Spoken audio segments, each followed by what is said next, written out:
Bismillahirrahmanirrahim. Dear cadets, today we will discuss another topic, that is uses of expansion and contraction of liquids. First of all, we will talk about the peculiar behavior of water, expansion and contraction.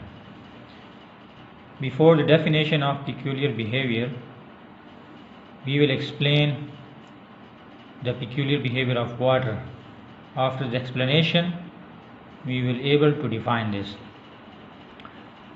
Dear cadets, the expansion and contraction of water is little bit different from the other liquid. Why? Because when water is heated from 0 degree centigrade to 4 degree centigrade, then it should extend, but it contract instead of expanding. Means here it shows the behavior which is totally different from the other liquid. Now, if we further heat the water from 4 degree centigrade to 100 degree centigrade, then it expand as other liquid expand. Now, if the water is cooled down from 100 degree centigrade to 4 degree centigrade, then it contract as other liquid contract.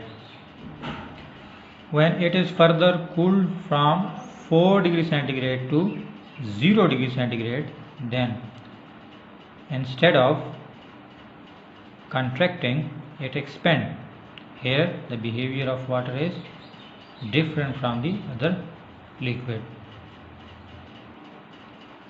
Now, dear cadets, we are able to define what is actually peculiar behavior of water or anomalous behavior of water. The definition of peculiar or anomalous water behavior is the behavior shown by the water between 0 degree centigrade and 4 degree centigrade.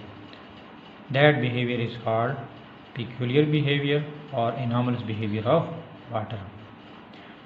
Dear cadet, you must note this.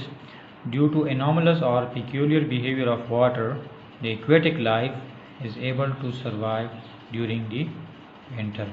And you also note this thing: the density of water is maximum at 4 degree centigrade, and ice act as a insulator. That's why the aquatic life is survive during the winter.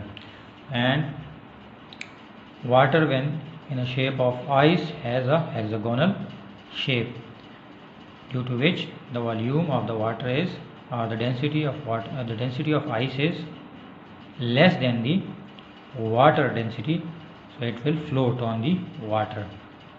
Thank you. Jazakumullah.